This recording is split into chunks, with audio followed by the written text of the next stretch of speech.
Clause 7 of the bill proposes to amend Article 82, that is legislation on elections, to provide for Parliament to enact a legislation imposing sanctions on a political party that fails to ensure that the party's list of nominated candidates comply with the principle that not more than 1/3 of such candidates are of the same gender.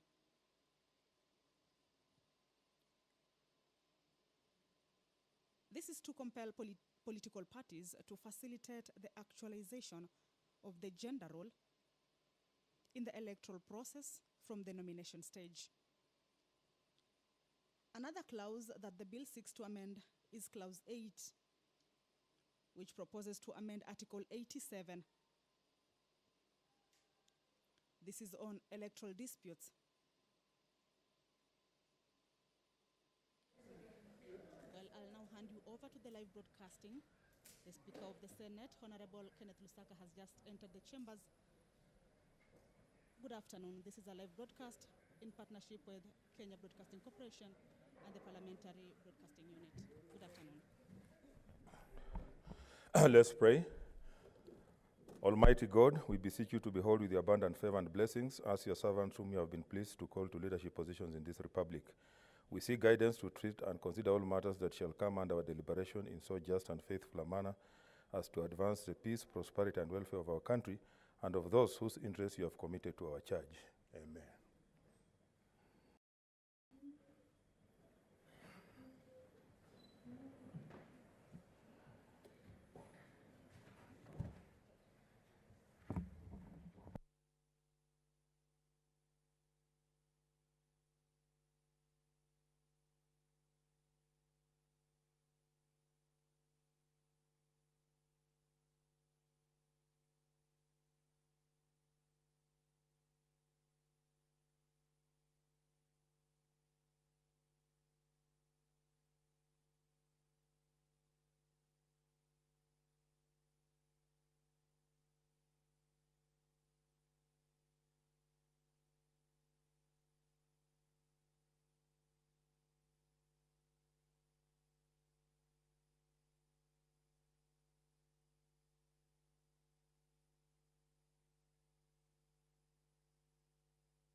Order number 1, communication from the chair. Order number 2, messages.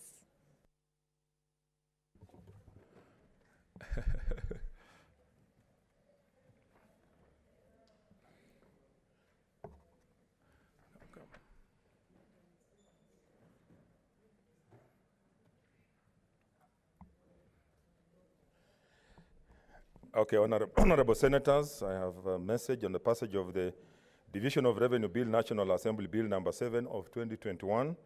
I wish to report to the Senate that pursuant to Standing Order number 41, 3, and 4, I have received the following message from the Speaker of the National Assembly regarding the passage by the National Assembly of the Division of Revenue Bill, National Assembly Bill number 7 of 2021. Pursuant to the provisions of Standing Orders 41.1 of the National Assembly Standing Orders, I hereby convey the following message from the National Assembly. Whereas the Division of Revenue Bill, National Assembly Bill number 7 of 2021 was considered and passed by the National Assembly without amendments on Tuesday, 23rd March 2021, and referred to the Senate for consideration on Wednesday, 24th March 2021, and whereas the Senate considered and passed the said bill with an amendment to the schedule on Tuesday, 13th April 2021, and referred it back to the National Assembly for consideration in accordance with the provisions of Article 112(1)(b) of the Constitution. Further, whereas the National Assembly considered and approved the Senate amendment to the schedule of the said bill without amendment on Wednesday, 28th April 2021, now, therefore, this concludes the bicameral consideration of the bill, and in accordance with the provisions of Article 112(2) and of the Constitution and Standing Order 141A of the National Assembly Standing Orders, I will hereby proceed to present the said bill to His Excellency the President for assent. I thank you. Next order. Order number 3, the Constitution of Kenya Amendment Bill 2020, second reading. Senator Cheriot, you have 2 minutes. The records tell me something different. Thank you, Mr. Speaker. Mr. Speaker, I'll wrap up my thoughts. I was speaking to the paradox and the irony that is in this Constitution Amendment Bill, in that Article 3, Mr. Speaker, it speaks about a shared prosperity for this nation.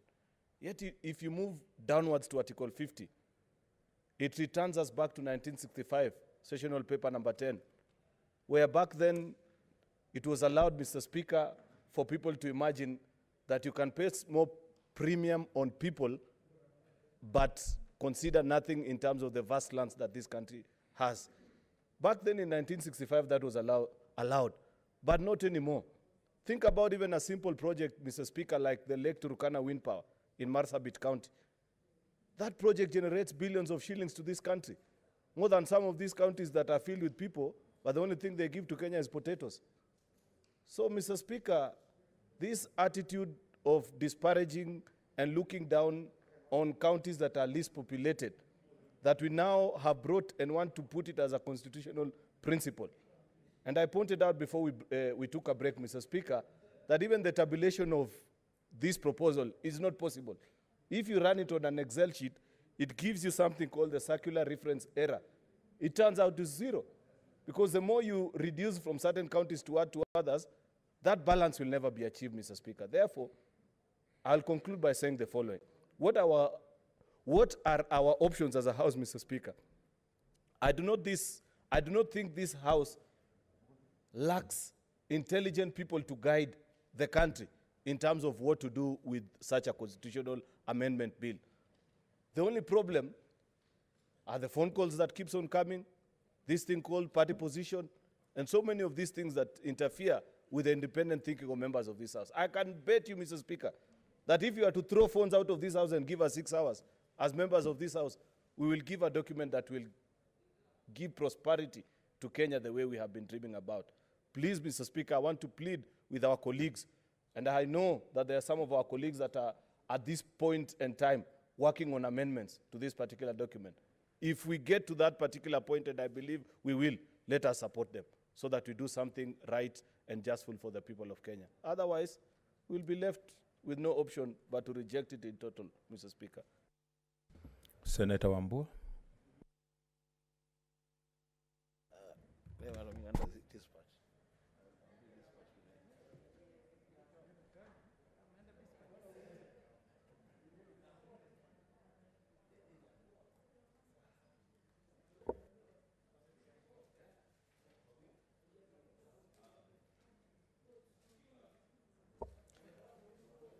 Speaker, I thank you for these opportunities to contribute to this bill.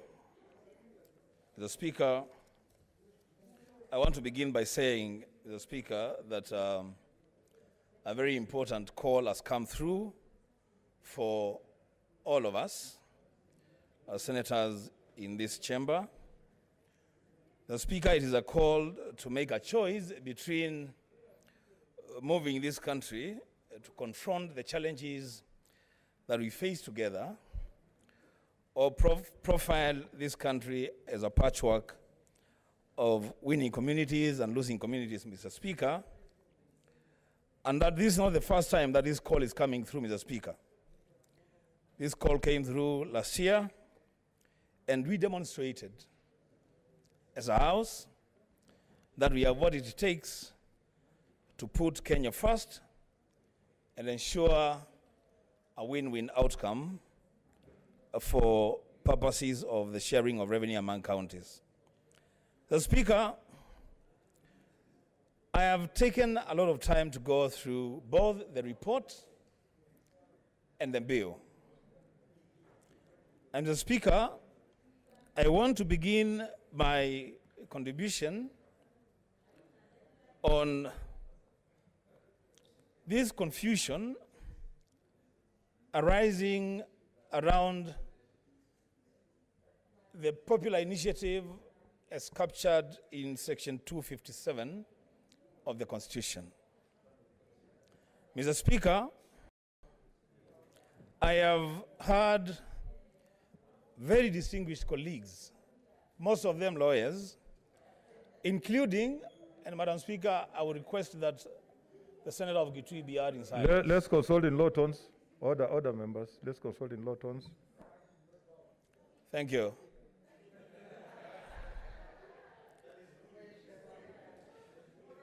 Thank you, Mr. Speaker. Mr. Speaker, I said I have had conversations among my colleagues on the matter of this being a popular initiative. And that, Mr. Speaker, no less than the chair of the co-chair of the Joint Committee went on record and said that the committee really agonized over whether really this was popular initiative and how to deal with the bill. Mr. Speaker, I want to go on record that, Mr. Speaker, the body, the spirit, the mind, the soul of this document, the bill, is executive. That I must go on record. And that, Mr. Speaker, what has happened is that this bill has been clothed with our Wanjiku dress. When it speaks, you realize that's not Wanjiku's voice. It's a strong, heavy voice. This is an executive initiative. Let's just admit that and then process it as such. The Speaker, having said that, I want to say that the proponents of this bill, and the committee has captured it very well, have said that some 28 or so, 29 or so counties should have additional constituencies, but an expert opinion from the Kenya National Bureau of Statistics has brought evidence before the Joint Committee, and it is captured in the report, that 6 counties, including Meru, Kitui, Bungoma, Homa Bay, Kisii, and Nairobi City County, have been unjustifiably denied additional constituencies. The Speaker, that having been captured in the report as a submission by the Kenya National Bureau of Statistics, the committee has taken the next bold step, and they have gone on record and said that the omission of constituencies and the allocation of those constituencies in the counties is unconstitutional. Mr. Speaker, I have a small challenge, Mr. Speaker. When the committee, in their report, tell us that we should go ahead and pass the bill. And my challenge is simple, Mr. Speaker. When the chairman of the co-chair of the Joint Committee stood here, he admitted that there are even typographical errors, reference errors. And I heard the co-chair, Mr. Speaker, to my dismay, asking and pleading to be allowed to harmonize the errors. And the question that I'm asking myself, Mr. Speaker, is who is supposed to give us the permission to do our work? Because, Mr. Speaker, the people of Kenya, under Article 1 of the Constitution, have delegated their legislative sovereignty and authority to us, the elected leaders. Yes, the people of Kenya, through collection of signatures and views, have said what it is that they want to be done on this document. But, Mr. Speaker, as a House of Parliament, and I'm very sure the executive must be very happy to hear senators and members of the National Assembly seeking permission from I don't know who to do their job. Mr. Speaker, we have a bill before us. The processing of the bill is captured both in the Constitution and in our own standing orders, Mr. Speaker. And I will propose that, Mr. Speaker, that we debate this bill with a very open mind of correcting the mistakes and the wrongs that have been committed in this bill.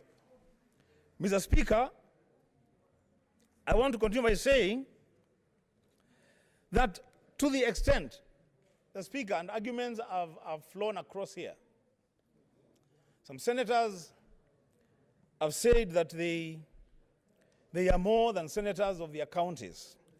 Others have said that their first recourse is to their counties. Mr. Speaker, I want to go on record and say that the only reason that I am here is because the great people of Kitui County gave me the mandate to represent them and their interests in this Senate.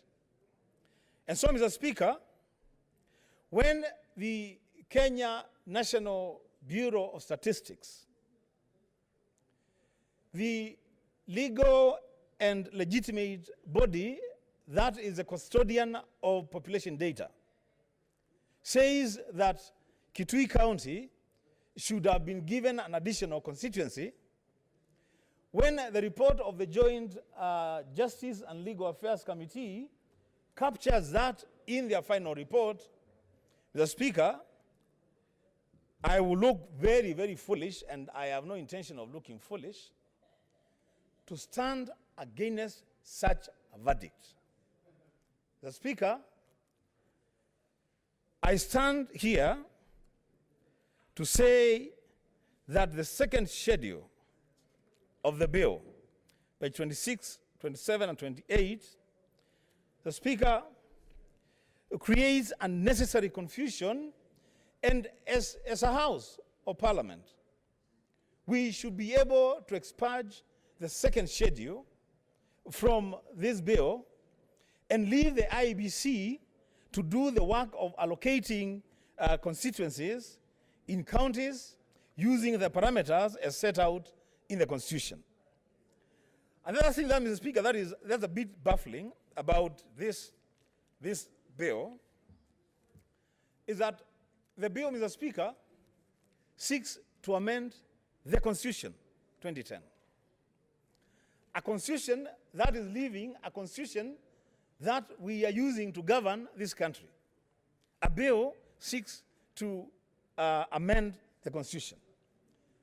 But we are being told, Mr. Speaker, and I don't know who is saying this, that we cannot amend that bill that seeks to amend the Constitution. The Speaker, that sounds very, very absurd to me, and I want to go on record and say that to the extent, Mr. Speaker, that Schedule 2 continues to be part of this bill, that schedule that denies my county an extra constituency, to the extent that we don't have that extra constituency, Mr. Speaker, as the Senator of Kitui County, I will oppose this bill. Mr. Speaker, there is the issue of the the Kenya National Police Service Commission and the Office of the Inspector General of Police. The Speaker, some of these things are just self-explanatory. Article 245 and 246 of the Constitution, Mr. Speaker, establish and define the roles and responsibilities of both the National Police Service Commission and the Office of the Inspector General of Police. The Speaker, an attempt under Clause 66 and 67 of the proposed bill to transfer the roles and functions of the National Police Service Commission to the Office of the Inspector General of Police, the Speaker, it's an attempt to create a police state, Mr. Speaker, that you remove power and functions from a commission and you put it in the office of an individual, Mr. Speaker. To the extent that that matter, Mr. Speaker, remains in this bill, I have a problem with that. Mr. Speaker, on the issue of the judiciary, and that has been ably canvassed by the legal scholars in this House, including the co-chair, Senator Omogeni. The Speaker, there exists a procedure to discipline judges in the judiciary. That procedure, Mr. Speaker, is clearly stated in the Constitution and includes the appointment of a tribunal when it comes to the removal of a judge from office, for whatever reason, Mr. Speaker. Now, this idea that we will now have a judiciary ombudsman appointed by the President, approved by the Senate, and that office has powers to remove, to dismiss a judge by passing a tribunal, Mr. Speaker, is a serious affront to the independence of the judiciary. As a Speaker, there will be need to harmonize this document to ensure, Mr. Speaker, that much in as we want to change the Constitution to reflect the current needs and aspirations of the people of Kenya. Mr. Speaker, it should not be done at the expense of whittling down the powers and responsibilities of certain arms of government and, Mr. Speaker, enriching the powers and responsibilities of other arms of government. Mr. Speaker, the country is watching us today. Kenyans want to know at the end of the day, what is it that you are going to do to make their lives better through this bill? The initiative, Mr. Speaker, and I must go on record on this, the initiative, Mr. Speaker, could be noble. An initiative to expand the executive and create positions of authority and influence to ensure that no part of this country feels left out in government. It's a noble thing to do. The Speaker, the initiative of ensuring that we have 35% of revenues collected nationally shared among counties is a noble idea, Mr. Speaker. Only that we may need to do a lot more in terms of administrative and policy interventions to bake a bigger cake so that we have that 5% to share among counties. But it's a noble idea, Mr. Speaker. The idea about a ward development fund, so that decisions on development of wards is not a decision of the governor. It is legislated. That, Mr. Speaker, is a noble idea. Mr. Speaker, the only thing that I have a problem with is a situation where, Mr. Speaker, amidst all these very good things that we want to do, there seems to be some mischief in trying, Mr. Speaker, and this must be said as it is, to allocate constituencies in certain areas in this country to the disadvantage of certain other areas in this country. Mr. Speaker, the import of this bill is that we are going to have at least 40 new constituencies in Mount Kenya region. And there's no problem with that, Mr. Speaker. But seeing as it were that, Mr. Speaker, out of 70 constituencies, 40 of them are going into one region. And the rest of the country has got to grapple and share the remaining 30. Mr. Speaker, that is not right. And that's what I'm saying, Mr. Speaker, it will be right that, Mr. Speaker, we allow the IEBC to use whatever parameters they are going to use to ensure that the distribution and the sharing and the allocation of these constituencies is acceptable across the board. I'm just hearing a point of, use your, Senator Kangata, you know how to catch my eye, eh? You don't shout. So Speaker, what is your point of order? Senator Kangata, Mr. Speaker. Where? So, Mr. Speaker, Is it a point of order? Okay. What's your point of order? Yes, Mr. Speaker, sir, is the Honorable,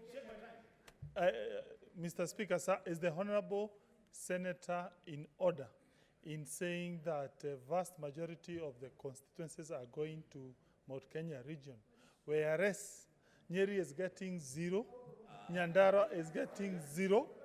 Yeah, no, you say that. Nyandarua is getting 0, Nyeri is getting 0, Tharaka-Nithi is getting 0, Murang'a is getting 1. Order, Senator Kangata. In comparison to places like Yeah. Hello, order, Senator Kangata. That sounds like a point of disturbance.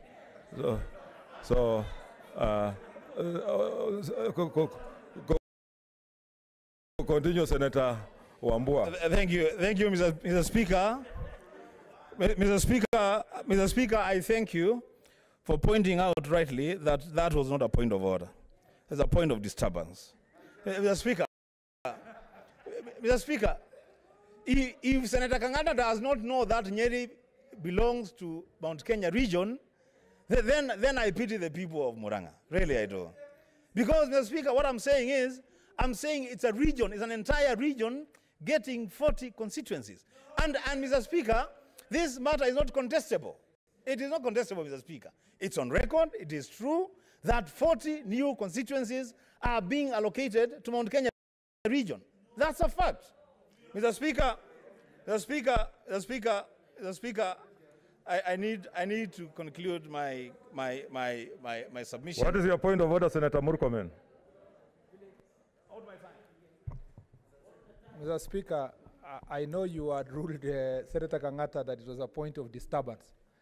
But, Mr. Speaker, being a house of equity, is it in order for Senator Kio of Kitui County to, Mr. Speaker, even though he's making very good points, Mr. Speaker, and I'm the only person who has been stamping my feet to congratulate him for the same, to try to drive his debate, Mr. Speaker, to a direction of us versus them. When, Mr. Speaker, BBI, even in its principal objective, is to unite the country, Mr. Speaker. Mr. Speaker, can Senator of Kitui make the case for Kitui without, Mr. Speaker, trying to disenfranchise or compare to any other region, Mr. Speaker? That doesn't sound also like a point of order.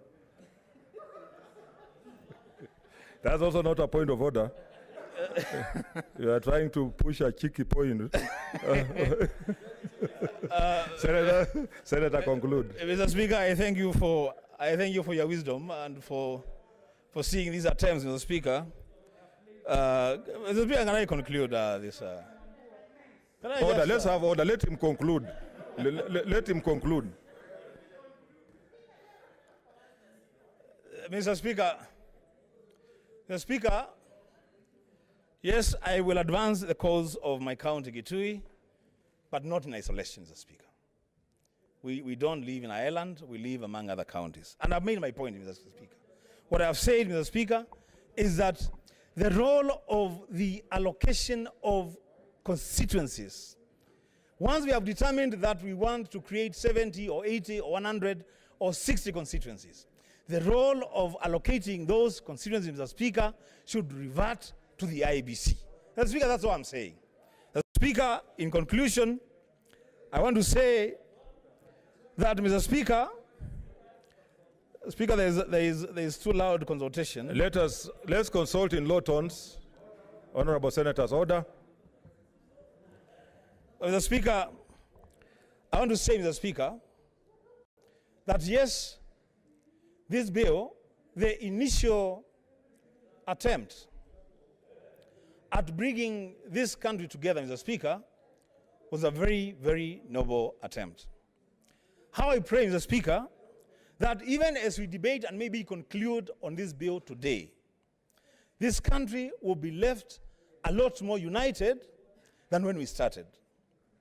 And Mr. Speaker, the only way that we can do that is for every arm of government, including the legislature, to undertake its role and responsibility respectively and respecting, Mr. Speaker, the boundaries that establish responsibilities and roles for other arms of government. Mr. Speaker, this House, the Senate, has distinguished itself, Mr. Speaker, as a House that has been able to crack very, very difficult situations. Mr. Speaker, this situation that we face today is not any more difficult than the things that we have dealt with before and dealt with them very, very successfully. And Mr. Speaker, with those remarks, Mr. Speaker, I say, I hope there will be an opportunity. Order, senators. There's a lot of murmuring. Okay. Mr. Speaker, I say that I hope there will be an opportunity to be allowed to move amendments so that we can pass this bill. Otherwise, Mr. Speaker, if that opportunity is not availed,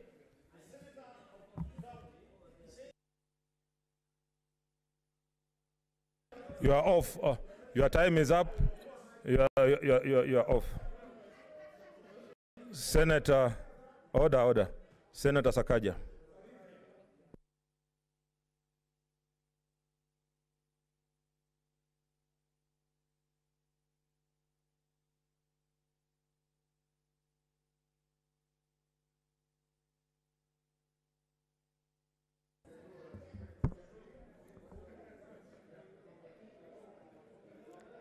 Thank you.